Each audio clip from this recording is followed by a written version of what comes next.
voilà, nous avons la chance d'avoir 5 jeunes qui sont partis et qui ont vraiment la gentillesse d'être avec nous aujourd'hui et de nous partager leur expérience. Eh bien, ben, je propose que vous présentiez chacun tour de rôle, peut-être Marc. quelques minutes, dire qui vous êtes, comment vous êtes parti, quand et pourquoi peut-être, en quelques mots. Et allez, à tout seigneur, tout honneur, je vais laisser Pamela parce qu'elle nous a rejoint. Pamela, la parole est à toi. Bonjour tout le monde. Donc voilà, je m'appelle Pamela, j'ai 25 ans. Je suis originaire de la Louvière et j'ai fait 3 grands voyages. Donc j'ai fait une deuxième réto aux États-Unis à mes 17 ans. J'ai fait mon stage de master en psychologie aux Bahamas pendant 5 mois. Et là, je suis en Nouvelle-Zélande en visa vacances-travail. Donc voilà, pour faire court. Nickel, parfait. Eh bien, continue. Si je continue dans le sens des aiguilles d'une montre sur mon écran, ben, la parole est à Isaline.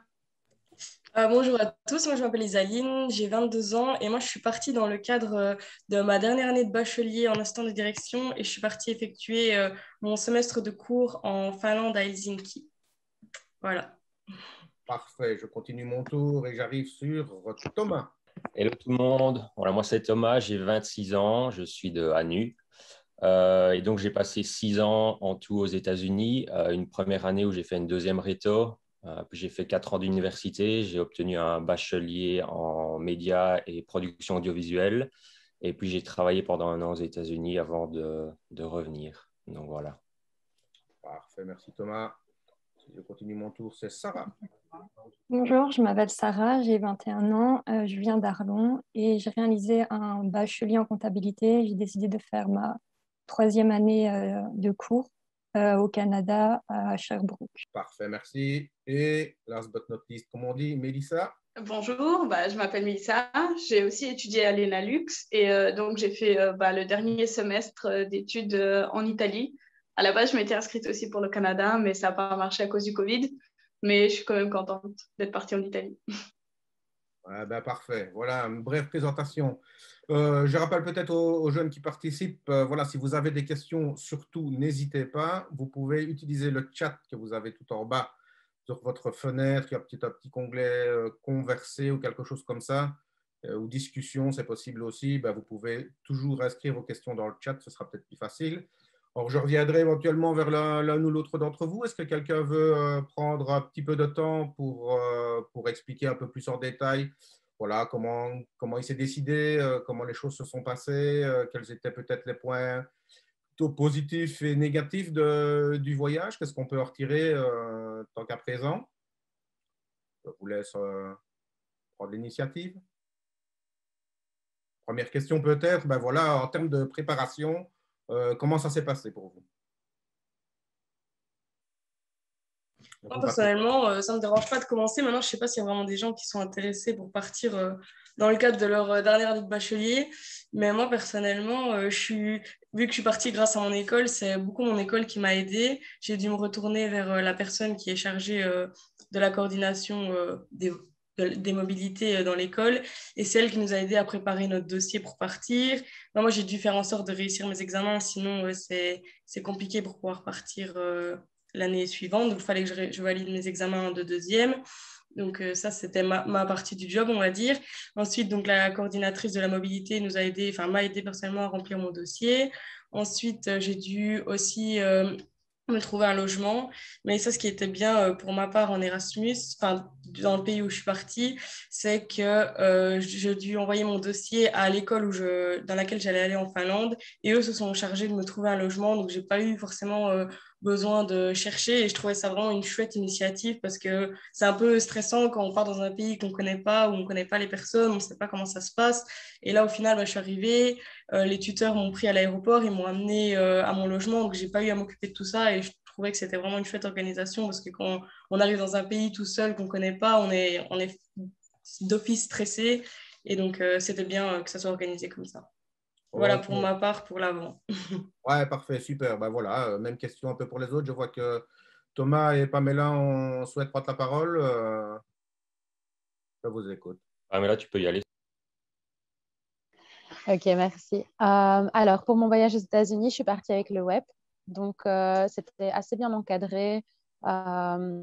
on avait tout un dossier de préparation à faire, on avait un week-end d'orientation, mais on a une personne de coordination chez Web qui est vraiment là pour nous encadrer, nous soutenir. Donc, c'était assez facile au final de créer ce dossier, etc.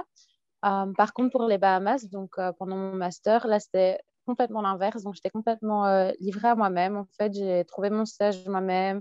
J'ai dû un peu tout organiser moi-même avec la personne de contact que j'avais aux Bahamas. Et en fait, comme c'est une culture tout à fait différente aussi, qui est un peu plus cool et qui prennent pas forcément tout au sérieux, quand je suis arrivée sur place, mon stage était annulé. Donc, c'est un petit peu catastrophe. Mais au final, tout s'est bien passé. On a trouvé un autre stage sur place, etc. Donc, voilà, il fallait beaucoup d'adaptation en fait pour mon stage aux Bahamas, mais ça s'est bien passé au final. Donc, beaucoup de ressources, beaucoup d'adaptation, beaucoup d'informations, mais voilà, un peu plus difficile. Super, merci Thomas. La parole est à toi.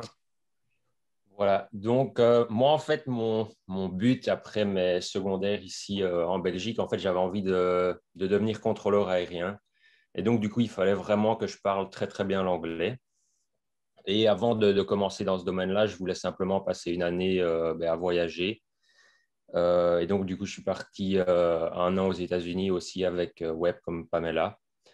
Et voilà, oui, c'était vraiment bien organisé. Web a vraiment C'était ta bien... deuxième rito, pardon, je te coupe. C'était ta deuxième rito, c'est ça? Oui, c'était ma deuxième rito, oui, une année d'échange. Ok. Donc, dans une famille d'accueil.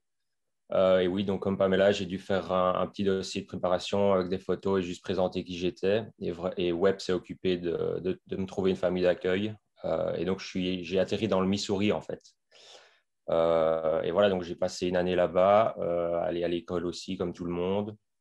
Une petite chose que je voulais préciser aussi, c'est que donc Web organisait tout le programme ici. Et puis, une fois qu'on est là-bas, en fait, on a des coordinateurs qui sont là pour nous et pour s'assurer que tout est bien pris en charge, que tout se passe bien avec la famille d'accueil, tout se passe bien avec l'école. Donc, il y a toujours moyen de rester en contact avec Web ici, mais aussi avec des coordinateurs locaux qui sont vraiment là-bas pour s'occuper de vous si jamais. Voilà, oui, c'était une expérience géniale. Et après ça, en fait, je me suis tellement bien plu que je ne suis pas revenu en Belgique pour faire des études et être contrôleur aérien. Je suis resté aux États-Unis, j'ai fait 4 ans d'université. Et puis, j'ai travaillé pendant 1 an après l'UNIF. Donc, voilà. Ok, nickel. Est-ce que, ouais, je rappelle, petite parenthèse en passant, que sur notre site enviedailleurs.be, tous les témoignages que les jeunes veulent déposer sont partagés. Notamment, Isaline nous avait partagé son témoignage. On peut la retrouver donc sur enviedailleurs.be. Est-ce que, Mélissa, tu veux nous partager aussi comment s'est passée la préparation de ton voyage? Oui, je veux bien. Moi aussi, c'est comme Isaline. Du coup, comme j'étais en Erasmus, notre prof, elle nous a beaucoup aidé pour monter le dossier, pour prendre contact avec l'école dans l'autre pays. Après, moi, j'ai eu beaucoup de difficultés pour trouver un appartement, un logement plutôt. Et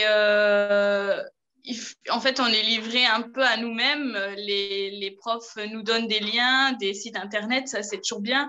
Mais voilà, après, il faut faire sa recherche. Du coup, après, j'ai quand même trouvé. Ça s'est bien passé. Mais voilà, il faut pas lâcher au moment-là. Il faut pas se décourager. Logique.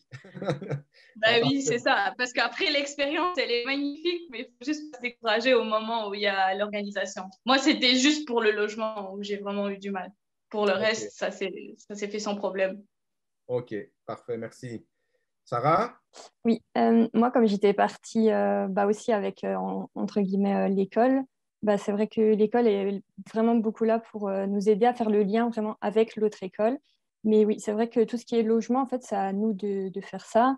Tout ce qui est paperasse, donc passeport, autorisation, parce que par exemple, pour le Canada, il faut une autorisation pour atterrir au Canada. Enfin, tout ça, c'est nous qui devons gérer. Et perso, je trouvais ça assez facile parce que comme je suis partie moins de 6 mois au Canada, tout ce qui est documentation à fournir est quand même pas énorme, donc c'est assez simple.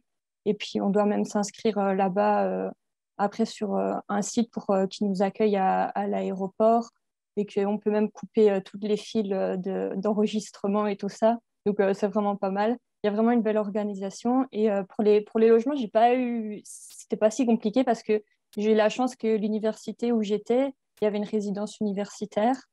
et on pouvait s'inscrire là et c'était beaucoup plus simple qu'essayer de chercher un appartement avec toutes des législations de location qu'on ne connaît pas et tout ça. Donc, c'était l'option la plus simple pour moi.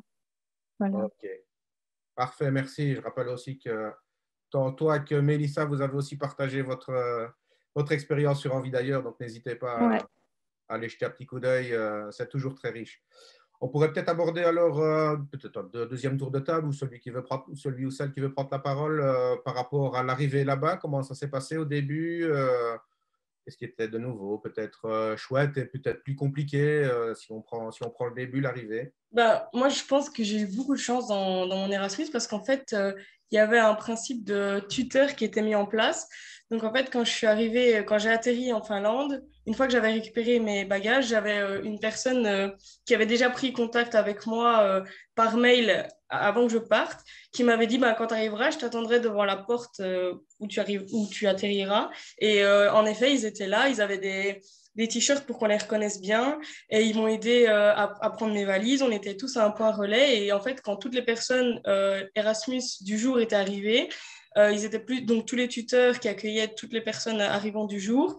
Ils nous montraient, parce que les transports sont super bien développés là-bas, donc ils nous montraient comment prendre le transport pour arriver à Helsinki.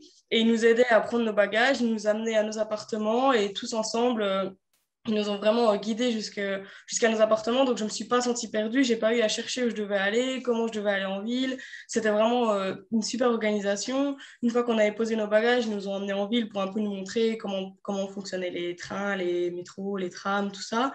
Donc c'était vraiment super chouette. Ils ne nous ont pas laissé, ben voilà, vous êtes dans vos appartements, maintenant on s'en va. Non, on a été manger avec eux. Franchement, c'était super chouette, c'était super bien organisé. Et je trouve que c'est une super initiative parce que, bah, comme je l'ai déjà dit avant, moi je suis arrivée, j'étais perdue. C'était la première fois que je partais toute seule dans un pays loin de ma famille. Donc je me suis dit comment ça va se passer. Et au final, je trouvais ça bien d'arriver et d'être encadrée. Je ne me suis pas sentie perdue comme je pensais me sentir à l'arrivée et c'était vraiment chouette. Donc je trouve que c'est une super initiative de faire ça. Ok, super. Thomas, j'ai vu que tu avais levé la main. Oui, voilà. Donc moi, quand je suis parti, en fait, avant d'arriver chez ma famille d'accueil et dans le Missouri, j'ai passé 3-4 jours à New York avec, je crois que on était 500 étudiants d'échange de chez Web. Je crois on n'était pas seulement des Belges, on était des Belges, des Français, il y avait peut-être des Italiens aussi. Enfin bref, et ça, c'était pas mal parce que bon, c'était la première fois que j'allais aux États-Unis, que je partais tout seul. Mais j'ai d'abord eu cette petite période de transition où j'étais avec des autres jeunes comme moi et où on a visité New York et on a pu vivre ensemble pendant 3-4 jours et un peu avoir cette période de transition. Avant et alors après ça, prendre l'avion tout seul et rejoindre ma famille d'accueil et rencontrer ma famille d'accueil pour la première fois. Donc là, c'est un moment quand même un peu stressant parce qu'on a fait son dossier, on s'est préparé pendant des mois, on a attendu ce moment-là pendant des mois. Et puis, j'ai atterri dans cette petite ville de 3000 habitants au fin fond du Midwest, donc un peu au milieu de nulle part, du coup. Mais franchement, l'accueil était super, quoi. C'était vraiment une communauté assez petite, mais tout le monde voulait me rencontrer, me parler. Et tout le monde m'a fait sentir comme chez moi dès le début. Et voilà, on a eu une petite fête chez ma famille d'accueil quand je suis arrivé. Et puis forcément, après ça, on a quand même le contre-coup parce qu'on se dit, je suis ici pendant 1 an avec des gens qui ne parlent pas français, qui savent presque rien, enfin quasiment rien de mon pays, enfin d'où je viens. Et voilà, je vais devoir vivre avec ces gens-là pendant 1 an et voilà, vivre différemment et apprendre à grandir comme ça. Donc, on a vraiment le contre-coup et je ne vais pas dire qu'on regrette sa décision, mais on y pense quand même quand on se dit, voilà, on y est. Ouais. Et puis, on s'habitue et on se fait des amis et voilà, c'est vraiment important de… Ah, on perd un petit peu Thomas. Je ne sais pas si c'est moi qui ai un souci, non? C'est la connexion peut-être chez lui. Ouais, ce n'est pas grave, on prend de le relais. Peut-être prendre le relais en répondant d'abord à une question qui nous est posée par Louise qui participe ici et qui nous demande quand il faut s'y prendre en termes de préparation du voyage. Est-ce que quelqu'un peut répondre à la question? Si je peux, peut-être. Je ne sais pas si quelqu'un nous veut Oui, parler. mais là, on t'écoute. Je dirais que pour une deuxième réto, moi, je conseillerais vraiment 1 an à l'avance si c'est aux États-Unis. Maintenant, des destinations comme l'Australie, la Nouvelle-Zélande, en tout cas chez Web, on conseille en général 1 an et demi à l'avance parce que c'est vrai que c'est des destinations qui sont assez prisées. Et c'est quand même tout un processus, la préparation du dossier, la recherche de famille d'accueil, etc. C'est quand même quelque chose qui prend du temps. Du coup, moi, je dirais 1 an à l'avance, clairement. Ouais. Ensuite, du coup, comme j'ai aussi fait mon stage aux Bahamas, je m'y suis aussi prise plus ou moins 1 an à l'avance. Donc, c'était mon stage de master et je m'y suis prise en bac 3. Déjà parce qu'il fallait du temps de trouver un stage. Je n'avais pas de pays en tête. Je voulais juste hors Europe et anglophone. Donc, trouver un stage, ça a quand même pris du temps. Et ensuite, moi, je suis partie avec le programme Mercator, du coup, vu que c'était hors Europe. Et Ouais. pour pouvoir bénéficier de la bourse, etc., il fallait s'y prendre l'année académique avant l'année où on partait. Donc, pareil, c'est quelque chose qu'il faut prévoir à l'avance, en fait. Donc voilà, je dirais une bonne année à l'avance. Tant qu'on est dans les questions, je vais peut-être poser une deuxième question de Tessa, puisqu'on est toujours dans la préparation. Guy, elle nous pose la question si on a des contacts avec notre famille d'accueil avant de les rencontrer. Est-ce que ça a été le cas pour vous? Moi, oui. J'ai eu la chance d'avoir ma famille d'accueil assez tôt. Donc, je l'ai eu au mois de mars et je suis partie au mois d'août. Il faut savoir que parfois, la famille d'accueil, on la reçoit une semaine avant de partir. Donc, j'étais vraiment dans les chanceuses. Et du coup, j'ai eu l'occasion de faire des Skype, etc. avec. C'était un peu stressant parce que mon anglais était vraiment pas bon. Mais du coup, voilà, ça permet de créer une certaine familiarité. Et ça reste toujours assez étrange et assez stressant quand on rencontre la famille d'accueil parce que oui, ça va devenir notre deuxième famille. Mais sinon, oui, j'avais eu cette chance-là. Mais c'est pas tout le monde a cette chance. Isaline, Mélissa, Sarah, Thomas? Je n'ai pas fait Skype avec eux avant de partir. Je les ai eus sur Facebook, je pense. Et on a dialogué pas mal sur Messenger. Mais oui, donc la première fois que je leur ai vraiment parlé, c'était cette fois-là. Mais je crois que donc moi, j'étais parti en juillet. J'ai su que c'était ma famille d'accueil peut-être 2-3 mois avant ça. Donc voilà, j'ai eu 2-3 mois pour un peu chatter avec eux avant de partir. Ok. Isaline, Mélissa, Sarah, tu as vu des Moi, contacts? personnellement, je n'avais pas de famille d'accueil vu que j'étais en appartement avec 5 autres étudiantes. J'étais avec 2 personnes, 2 filles du Mexique, 2 filles d'Allemagne et une fille d'Autriche. Et je n'avais pas eu de contact avec ces filles-là avant. Ok. Oui, Mélissa? la même. Moi, je vivais. Bon, nous, on était une dizaine chez nous à la maison, mais il y avait principalement des Italiens. Du coup, je les ai connus une semaine avant parce que j'avais été sur place. Et voilà. Mais après, ça s'est très bien passé. Parfait, merci. Sarah? Moi, quand je me suis enregistrée pour la résidence universitaire, en fait, on a reçu un mail une fois qu'ils nous ont attitré nos chambres avec les adresses mail des autres personnes avec qui on allait vivre. Et du coup, j'ai déjà pu prendre contact avec ces personnes-là. Et comme j'étais arrivée une semaine à l'avance, avant qu'on puisse emménager dans la résidence, j'avais pu aller chez ma colocatrice à Ottawa. Enfin, du coup, c'était vraiment pratique, hein. Mais oui, on pouvait déjà se connaître avant, comme ils avaient organisé ça. Ok, super. Et globalement, votre avis est plutôt positif sur ces rencontres? Ça se passe bien de façon générale? Des fois, quelques petits chocs de culture, je dirais, mais généralement, ça se passe super bien. Justement, ça nous apprend à s'adapter à d'autres cultures, à connaître d'autres cultures. Donc, perso, moi, j'en retiens que du positif. Mais oui, quelquefois, des petits chocs de culture, on ne comprend pas trop leur réaction, mais ça, c'est tout à fait normal. Et c'est aussi l'avantage des Erasmus et tout ça, c'est qu'on s'apprend à s'adapter et voilà, on apprend un peu plus d'autres cultures, hein. Oui, tout à fait. Oui, Pamela?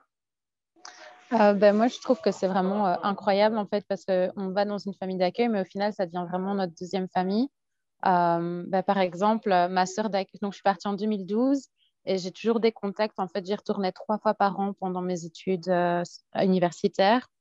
Et par exemple, là, ma sœur d'accueil, elle vient d'avoir un petit bébé et voilà, enfin, on se Skype et c'est comme si c'était ma petite sœur en fait. Mais voilà, c'est ma sœur américaine. Ah bah nickel. D'autres réactions par rapport à ça? Oui, oui. Moi, j'aurais été plus un peu de l'avis de Sarah. Parfois, le choc des cultures, c'est pas toujours évident. Parce que, par exemple, moi, je vivais avec 2 filles du Mexique et c'est pas évident parce que nous, moi, par exemple, je mangeais beaucoup plus tôt qu'elle. Elle cuisinait le soir. Quand nous, on allait plutôt dormir. Donc, parfois, c'est pas évident de trouver un rythme qui convient à tout le monde parce que nous, parfois, on a dormir, qu'eux, ils cuisinaient.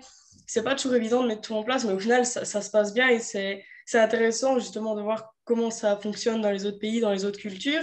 Mais c'est vrai qu'il faut un petit temps d'adaptation pour que tout le monde puisse venir avec sa culture et que tout se mette en marche et que ça se coordonne entre tout le monde. Mais c'est vraiment chouette de vivre avec des personnes qui viennent de partout. Ça permet de voir comment ça se passe ailleurs et c'est chouette. Ouais. D'autres nationalités, c'est pas un problème. Non, non. Au début, c'est pas évident. Je dis pas que du jour au lendemain, on se dit ah, c'est cool de rencontrer des gens de partout et il faut un petit temps d'adaptation et que tout le monde se coordonne, que chacun mette un peu du sien, que nous, on fasse des efforts quand ils mangent plus tard, qu'elle fasse aussi un peu des efforts pour parfois manger plus tôt et que si chacun y met un peu du sien, au final, tout se passe bien et tout se coordonne et au final, ça se passe bien de manière générale. Ok. Eh bien, moi, je continuerai un petit peu le voyage. Si je le prends dans l'ordre chronologique, voilà, vous êtes arrivé, on vient de parler de la préparation, on a parlé de l'arrivée, des premiers jours. Et puis voilà, une fois que vous êtes là depuis quelques semaines, voire quelques mois, en gros, comment est-ce que ça se passe? Comment ça se déroule au quotidien? C'est quoi votre expérience? C'est quoi les moments chauds, les moments super, les moments moins bons? Du coup, je vais plutôt parler de mon stage ici, vu que Thomas a fait aussi l'expérience aux États-Unis. Aux Bahamas, donc après quelques semaines, j'ai vraiment eu le choc culturel. Franchement, c'était assez énorme. Euh, Par exemple, ils appellent tout Bahamian Time. Donc, j'avais un rendez-vous à 8 heures du matin, on venait me chercher à 11 heures. Donc, moi, j'attendais depuis 3 heures et on me disait rien. Et voilà. Et puis, ben, mon stage avait commencé une semaine après mon arrivée et 3 semaines plus tard, on m'annonce que le stage est annulé. Donc, c'était un gros, gros choc culturel, en fait. Ouais. Et puis, je suis aussi restée 2 jours illégalement sur le territoire parce qu'en fait, mon arrivée, c'est pas très bien faite du tout. J'étais censée avoir une lettre d'invitation parce que j'allais travailler pour le planning familial, en fait, à la base, donc Ouais. qui est un organisme gouvernemental. Et ben, ma personne de contact m'a dit, oui, mais c'est pas grave, on t'a pas donné de date d'invitation, mais on va gérer ça, ne t'en fais pas. Enfin, donc vraiment, moi, si quand on m'avait dit, oui, t'as que 5 jours pour trouver un visa, bon, j'avais 22 ans, j'étais là, oh mon Dieu, mais comment est-ce que je vais faire ça, quoi? Enfin, c'était très stressant, mais eux, c'est, oh non, tout va bien se passer. Donc, très gros choc culturel parce que moi, j'étais quelqu'un de très organisé, de très carré, et en fait, là, c'était pas du tout carré. Et puis, quand j'ai commencé à travailler avec mon stage pour finir qui s'est fait dans le centre de crise des Bahamas, pareil, donc j'ai fait mes études en psy où on a un cadre qui est structuré, etc. Tandis que là, quand je donnais mes sessions de thérapie, ben, j'avais des gens qui rentraient dans ma pièce, j'avais des enfants qui criaient partout. Enfin, donc, c'était le choc culturel était énorme, mais ça m'a appris à pouvoir beaucoup m'adapter, en fait. Donc, c'était difficile au début, mais voilà, on s'adapte et voilà. Ouais. Ok, merci. Isaline? Moi, au final, après quelques semaines, je me suis rendu compte que les pays nordiques étaient vraiment, je veux dire, en avance sur nous, tant au niveau culturel qu'au niveau scolaire. Je me suis rendu compte que leur méthode d'apprentissage était vraiment top comparée, enfin, de mon point de vue, comparée à celle qu'on utilise par chez nous. Même au niveau des transports en commun, il n'y a jamais de retard, tout est toujours à l'heure, tout fonctionne super bien. Il y en a même la nuit, c'est très sécurisé, les gens sont très respectueux. Je me suis dit, mais j'étais vraiment agréablement surprise en fait de comment ça se passait là-bas.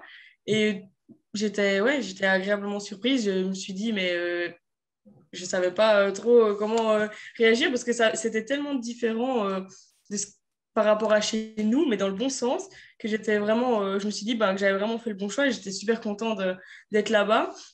Après, moi, j'ai eu un gros coup dur parce que c'est la première fois que je quittais ma famille et quand je suis partie, j'avais 20 ans et c'était pas évident parce que c'est la première fois que je me retrouvais toute seule dans un pays étranger. J'allais là-bas pour mes études, pour perfectionner mon anglais et après 2 mois, je pense en fait, j'avais rencontré une fille là-bas qui venait des Pays-Bas avec qui on avait vraiment tissé une belle amitié et elle avait beaucoup de travail pour ses études et moi, j'avais un peu moins de travail à faire à ce moment-là. Et alors, elle était beaucoup prise par l'école et moi pas. Du coup, j'avais beaucoup le temps de réfléchir. Et c'est là que j'ai eu le temps de penser au fait que j'étais loin de ma famille, qui me manquait et tout ça. Et du coup, j'ai eu un gros coup dur. Mais bon, après, ça passe. Et au final, quand j'y repense, je me dis que l'expérience est tellement belle que même si on a des coups durs, ça vaut quand même la peine de le faire. que c'est pas parce qu'on sait qu'on aura des coups durs, mais avant de partir, je m'en doutais qu'il y aurait un moment où ça serait plus dur qu'un autre, mais l'expérience est vraiment belle et ça vaut la peine de la faire, même si on a des coups durs de temps en temps. Ouais, merci. Mélissa, peut-être, on ne t'a pas beaucoup entendu, veux-tu partager? Alors, moi, le coup dur, si c'est pour reprendre ce que Isaline a dit, c'était en arrivant. En arrivant, je me suis dit pourquoi, qu'est-ce que j'ai fait? Je serais restée chez moi, ça aurait été mieux. Je connais personne et tout ça, mais au final, j'ai vraiment adoré. Grâce aux étudiants, en fait, il y a l'ESN, c'est un réseau d'étudiants Erasmus qui ont déjà fait leur Erasmus et qui, dans leur pays, prennent les étudiants Erasmus qui viennent et les font intégrer avec des activités, des visites de la ville et tout ça. Du coup, grâce à ça, je me suis vraiment intégrée. On avait notre petit groupe d'amis Erasmus, une portugaise avec qui je suis encore en contact, je compte y retourner. Sinon, avec les Italiens, j'étais bien, je me suis vraiment intégrée. Et en fait, après, on commence à vivre comme dans le pays où on est en fait. Moi, je commençais à vivre à la façon italienne, à avoir des journées très longues, manger très tard. Ouais, vraiment, c'est tout à l'italienne. Louise nous pose une petite question ici qui nous demande, lors des vacances scolaires du pays d'accueil, est-ce qu'on revient en Belgique ou comment est-ce que ça se passe? Qui veut répondre à cette question? Je pense qu'elle sera vite répondue, comme on dit. Oui. Moi, je vais bien répondre. Non, en fait, ma première année en deuxième réto, donc on reste pendant toute la première année dans le pays d'accueil, donc on ne revient pas pendant les vacances. Je crois que vous avez peut-être l'option de revenir, mais en fait, le but, c'est que cette première année, c'était vraiment de s'immerser totalement, surtout pour qu'on s'acclimate au niveau de la langue, par exemple. Et donc, si on revient chez nous pendant les vacances, on risque de casser ce cycle et puis de ne plus vouloir repartir à nouveau. Donc, c'est un peu risqué de revenir, je vais dire, mais voilà. Au début, c'est vrai qu'on a vraiment ce coup dur, hein, comme on vient de l'expliquer, mais après quelques semaines, on s'habitue et rassurez-vous, à la fin du séjour, on n'a plus envie de revenir chez nous, en fait. Ouais, ok. Sarah, peut-être? Moi, comme je suis partie que 4 mois, ça n'avait pas vraiment trop de sens de revenir pour des congés. Et puis, comme c'est l'université, à part Thanksgiving, c'est tout ce que j'ai eu comme congé. Après, je sais que j'ai pas mal d'amis, leurs parents venaient, des amis venaient sur place, mais rentrer alors qu'on est là que 4 mois, pour moi, ça n'avait pas trop de sens. Et je voulais vraiment rester un peu dans le bain aussi pour être vraiment dans l'ambiance, quoi. Parce que on ne le fait déjà pas souvent. C'est une expérience qu'on fait qu'une fois dans sa vie. Donc, voilà. Enfin, on y est, c'est bon. Ouais, voilà. Et à fond. Ouais. Ouais, Pamela. Et alors, il faut aussi savoir qu'en tout cas pour les États-Unis, avec le visa étudiant en échange en secondaire, une fois qu'on ne peut pas ressortir du territoire, en fait, sauf cas extrême, donc un décès dans la famille, etc. Sinon, on ne peut plus re-rentrer avec ce type de visa-là. Donc, de toute façon, niveau visa, ce n'est pas autorisé, en fait. Ok, merci pour cette précision. Utile, plus qu'utile. J'ai une question qui me brûle les lèvres depuis le début, depuis que j'ai préparé un petit peu cet échange. Moi, j'aimerais vous entendre tous les 5 sur c'était quoi le plus top du machin, du truc où vous êtes allé, et limite l'inverse. C'était quoi le plus nul, c'était quoi le plus mauvais moment que vous avez retenu? Mais on va commencer, je ne sais pas, peut-être par le plus mauvais vite fait s'il y en a, pour terminer par le plus beau. Moi, je dirais, je n'ai pas vraiment de gros points négatifs. Le plus mauvais pour moi, je pense que c'était de revenir en Belgique, en fait, à la fin. Quand on s'approchait du mois de mai, la remise des diplômes, on se dit « Ah, je vais devoir retourner et je me plais trop bien ici parce que j'ai cette deuxième vie et tous ces nouveaux amis. » Et voilà, c'était un peu un moment difficile, quoi. Sinon, le top du top, je veux dire, l'expérience en général, c'était... Voilà, encore une fois, on a une nouvelle vie, on s'est fait plein d'amis, on a une autre famille en parallèle. On n'a pas oublié sa famille en Belgique, bien sûr, mais on a cette nouvelle vie qu'on va pouvoir garder pour toujours. En fait, on va pouvoir rester en contact avec tous ces gens-là et avoir des connexions à l'autre bout du monde, en fait. Donc, c'était vraiment génial. Ah, super. Isaline? Moi, le pire, je pense, je rejoins Thomas, c'est de devoir quitter les amis qu'on s'est fait et de se dire que on les reverra, mais parce que là, on vit avec eux, on est tous les jours avec eux, ils font partie de notre quotidien et se dire qu'on va devoir les quitter et qu'on les reverra plus autant, c'est vrai que ça, pour moi, ça reste le plus difficile, on va dire. Et le meilleur, je dirais que c'est les voyages que j'ai pu réaliser grâce à l'ISN, comme Mélissa a dit. Parce que grâce à eux, j'ai pu partir en Russie et en Laponie, c'était des destinations tout près de la Finlande. Enfin, tout près. La Laponie, on a quand même mis presque 24 heures en bus, donc c'était assez long. Mais c'était vraiment deux voyages super, vraiment exceptionnels. On a vu les aurores boréales et tout ça, donc c'était magnifique. Donc voilà, c'était le meilleur pour moi de mon voyage. Merci. Mélissa? Le pire, je dirais, entre guillemets, c'était trouver l'appart. Mais après, oui, c'est sûr, c'est de quitter, en fait. Déjà, je me préparais mentalement une semaine avant. Je me disais, bientôt, tout ça, je l'aurais plus. J'allais voir mes endroits préférés. En fait, ça devient notre ville, ça devient nos amis. C'est notre maison. Et on se dit, on doit retourner. Moi, pour mon cas, je vais retourner chez mes parents. Après, je suis très bien chez mes parents. Mais c'est pas la même chose que l'indépendance que j'avais à vivre seule, à gérer mes courses, gérer quand je voulais cuisiner.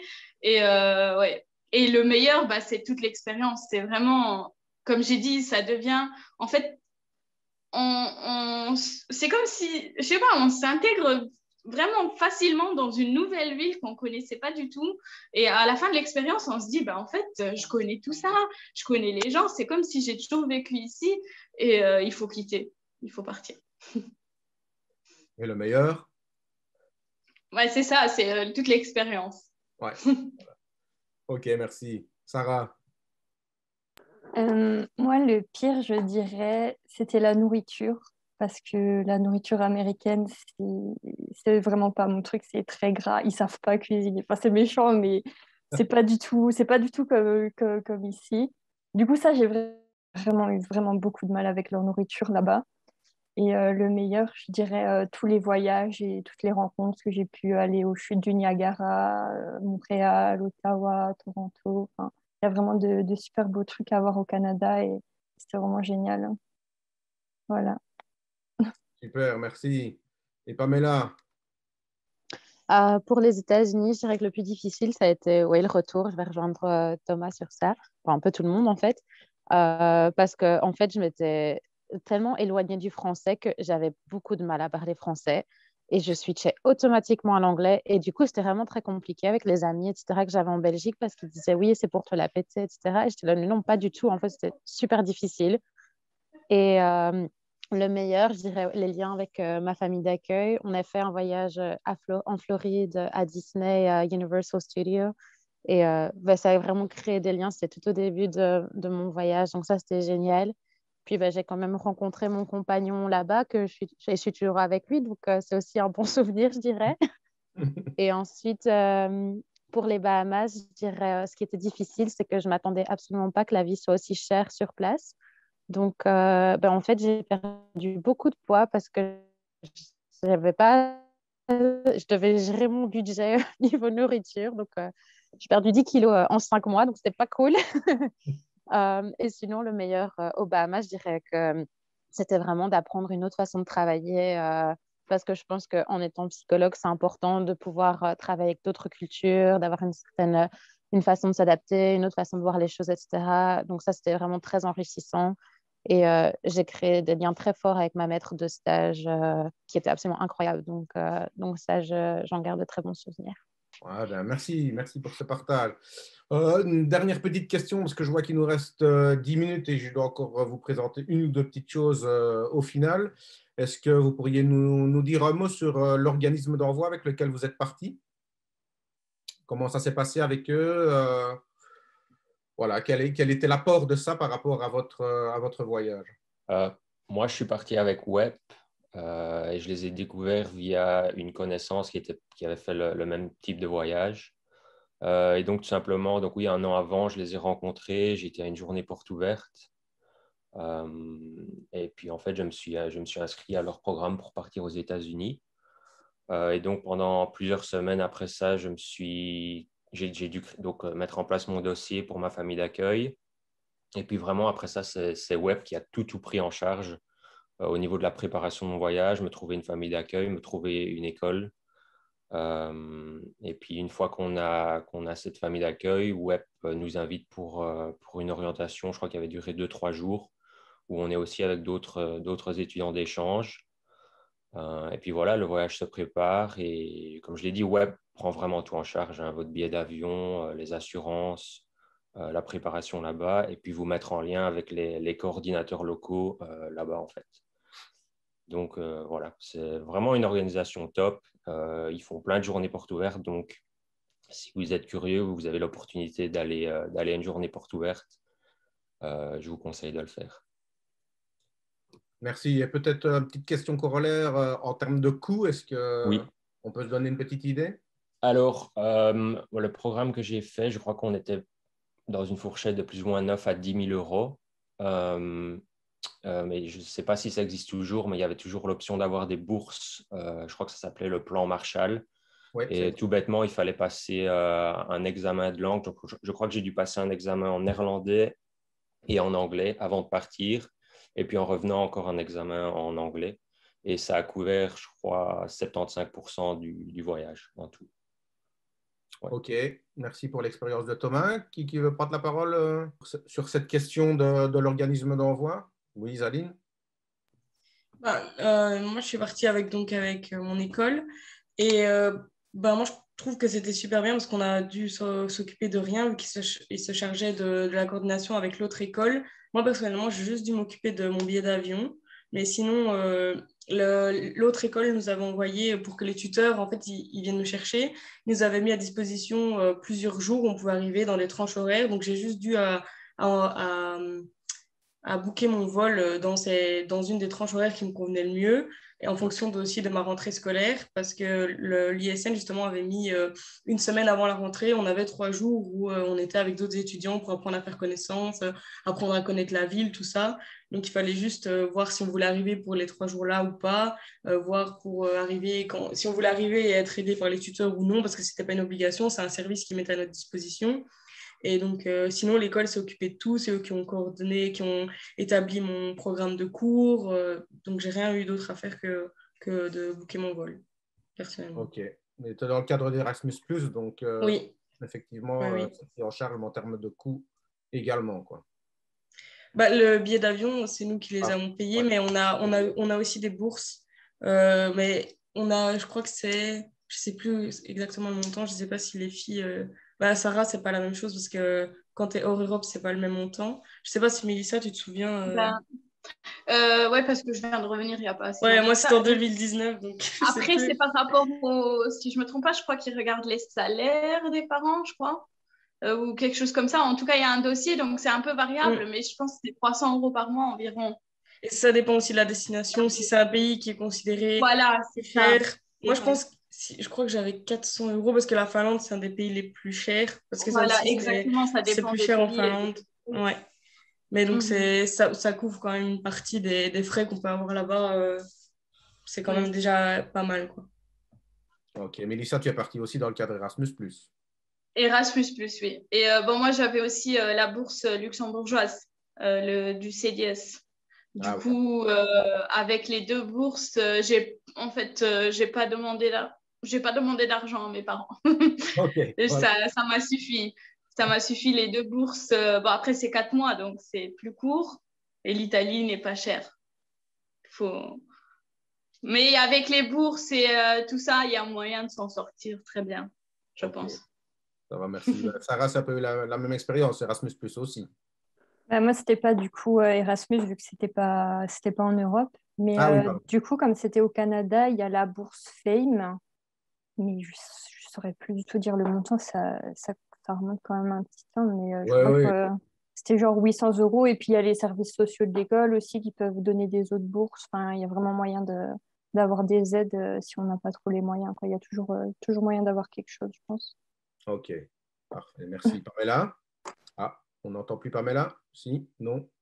Pardon, voilà. Oui, ce n'est pas grave. Vas-y, sur cette question de l'organisme d'envoi et éventuellement du coût. Oui, donc pour le web, c'est la même chose que Thomas, pour les États-Unis. Ouais. Et pour les Bahamas, donc j'avais demandé une bourse avec le programme Mercator. Donc je pense que j'avais dû faire une estimation du coût du voyage. et puis eux-mêmes évaluaient en fonction de cette évaluation. Donc, pour 5 mois, je pense que j'avais reçu plus ou moins 2 000 euros. Et alors, pour mon billet d'avion, ben ça, c'était un petit peu le côté assez positif, c'est que comme je suis bénévole chez Web, en fait, Web m'a payé mon billet d'avion.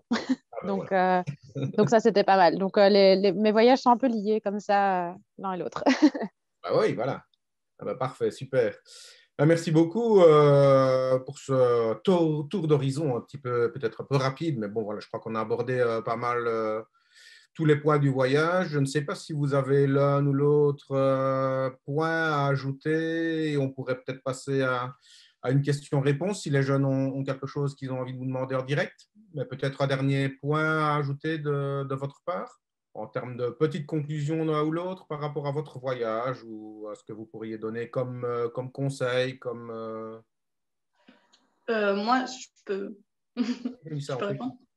Je dirais de ne pas hésiter et de se lancer et de le faire, quoi qu'il arrive, d'essayer de trouver les bourses s'il n'y a pas de possibilité d'avoir de l'argent de ses parents, trouver des bourses et tout, mais de partir. C'est une belle expérience, quoi qu'il arrive. Je suis partie en temps de Covid et je suis quand même, c'est quand même positif pour moi. Ah ben voilà. En parlant de Covid, positif, c'est bien. Voilà. Oui, Isaline, dis-nous. Là, je voulais à peu près dire la même chose que Mélissa. Je voulais dire que c'est vraiment une belle expérience, que ça vaut la peine de le faire, que même si on a peur, parce que c'est sûr que ça fait peur de se dire, parce que là, je vois qu'il y a beaucoup de personnes qui sont intéressées de partir 1 an aux États-Unis. Moi, personnellement, je voulais aussi le faire, mais j'ai pas osé parce que j'avais peur et au final, je regrette parce que je me dis, ça aurait pu être pas mal. Mais il faut pas avoir peur. Au final, maintenant que je suis partie 4 mois, je me dis, c'est sûr qu'on a peur parce que c'est partir dans l'inconnu tout seul. Ça fait peur, c'est sûr. Dès qu'on va dans l'inconnu, qu'on ne sait pas trop où on va, ça fait peur, mais au final, ça vaut la peine d'être vécu. C'est des super belles expériences et vous en sortirez grandi. Ça apprend vraiment. Là, moi, j'étais toute seule dans un appartement, donc ça m'a appris aussi à apprendre à gérer mon budget pour les courses, à m'autodiscipliner. Je devais cuisiner, tout ça. Donc, ça apprend vraiment à s'autodiscipliner. Ça fait vraiment grandir et ça vaut la peine de faire ce genre d'expérience. Super, merci. Sarah, peut-être? Moi, je dirais pareil. Moi, je sais que j'ai vraiment beaucoup hésité et au final, je ne regrette pas du tout. C'est vraiment une expérience géniale. On rencontre des personnes d'un peu partout dans le monde et puis après, on peut aller un peu partout les revoir et c'est vraiment super. Et franchement, je pense qu'il ne faut vraiment pas hésiter. Puis même pour question de langue, si c'est dans une langue étrangère, c'est vraiment un point positif. Et même après, pour le travail, ça a vraiment un bon point sur le CV et ça aide vraiment beaucoup. Et ouais, voilà. En plus de l'expérience, ça ajoute ça, quoi. Pamela, peut-être un mot à ajouter là-dessus? Je dirais pareil, de foncer parce que chaque expérience est différente et on fait 3 expériences différentes. Je peux dire que chaque voyage est différent, mais ça nous apporte tellement de choses et ça, en fait, ça nous change et ça change vraiment notre vie et on devient vite accro, mais, mais voilà, je peux que le conseiller et peu importe quel est le projet, foncez. Juste à foncer. Voilà, ça c'est un beau mot, le beau mot de la fin. Non, on ne va pas terminer là comme ça rapidement, mais ça aurait été un super mot de conclusion. Je reviens peut-être vers les questions. Je vois que Noémie nous demande comment s'est passée l'intégration dans l'école là-bas avec les autres élèves. Je voulais dire que, en tout cas pour les États-Unis, c'était assez facile parce que donc j'étais dans une ville de 1300 personnes dans l'Iowa. Donc la ville dans laquelle j'étais était plus petite que mon école en Belgique. Donc c'était assez minuscule. Mais du coup, dès qu'il y a quelqu'un de nouveau, on le remarque directement. Et comme les Américains sont assez curieux, en fait, on vient vite vers vous, on vient vite vous poser des questions. En tout cas, dans mon cas, c'était comme ça. On vient vite nous poser des questions. Et donc, on a déjà un pied dedans. Et moi, ce que je faisais, c'est que sur le temps de midi, donc j'essayais de repérer les personnes qui m'avaient justement déjà parlé. Et puis, j'allais m'asseoir avec eux, tout simplement. Et ensuite, pour les autres voyages, comme je suis devenue un peu plus extravertie grâce aux États-Unis, maintenant, c'est juste salut. Et ça se passe tout seul, en fait. Parce que là, je vis dans une auberge avec 47 autres personnes et enfin, ça s'est fait assez facilement, au final, ici. Moi, du coup, donc c'est un peu comme Pamela, hein, vu que c'était les États-Unis aussi. Mais ce que je peux conseiller, en fait, c'est d'intégrer le plus de... Voilà, dans les écoles, il y a beaucoup d'activités extrascolaires, en fait. Donc, il y a tous les clubs sportifs, choses comme le théâtre, des clubs marketing et des choses ainsi. Donc, moi, en fait, j'ai intégré un peu tout ça et ça m'a permis, en fait, de me rapprocher beaucoup plus des gens et de me faire pas mal d'amis à ce niveau-là. Donc, ça, je peux totalement le conseiller, ouais. Merci Thomas. Les filles, Isaline, Sarah, Mélissa, votre intégration dans les écoles avec les autres élèves, comment ça s'est passé? En fait, moi, j'ai pas beaucoup suivi de cours puisque ça s'est passé beaucoup en ligne. Mais au début, en fait, je pense, même si l'école elle est grande, on voit quand même qu'il y a des nouveaux et en fait, ils venaient nous demander d'où on venait et on expliquait. Et du coup, si les gens ils sont curieux, ils posent des questions et après, en fait, on se fait des amitiés comme ça.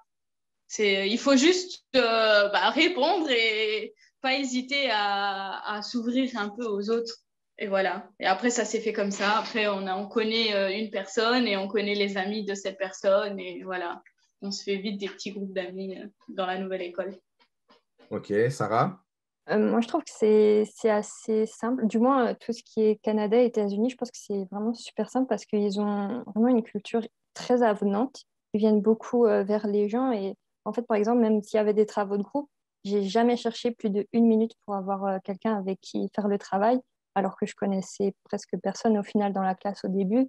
Et puis, il y a aussi beaucoup les clubs où il y a plein d'activités. C'est vraiment quelque chose de très populaire là-bas. Et il y a aussi les semaines d'intégration. Enfin, il y a vraiment beaucoup de choses pour s'intégrer. Et ouais, ils sont vraiment hyper avenants. Donc, je trouve que c'est très, très simple là-bas, en tout cas, vis-à-vis de leur culture. Hein. Ok, merci. Isaline? Moi, ça s'est bien passé aussi, mon intégration. Après, on était plus, je dirais, entre étudiants Erasmus qu'avec vraiment les locaux finlandais, parce que moi, j'étais quand même dans une grande école. Si je me souviens bien, il y avait plus de 10 000 étudiants. Donc, c'était quand même, pour vraiment se lier aux locaux, c'est pas évident. Et puis, j'avais des horaires assez décalés. Enfin, parfois, j'avais cours de 17h à 20h. Parfois, j'avais cours le matin. Donc, c'est pas toujours évident pour créer des liens avec les gens. Mais entre les Erasmus, ça oui, on était, comme j'avais dit, on avait la semaine d'intégration où on était vraiment que entre nous. Avec l'ISN, c'était souvent aussi avec les Erasmus. Donc, entre Erasmus, oui, on était bien intégrés. Et avec les autres élèves, vu qu'on avait cours aussi avec des locaux, on s'est intégrés aussi, mais pas, de ma part, pas forcément de la même manière qu'avec les Erasmus. Maintenant, ils nous parlaient, on était bien intégrés, mais on n'avait pas forcément les mêmes liens qu'avec les Erasmus avec qui on était plus, quoi. Ok, parfait, merci.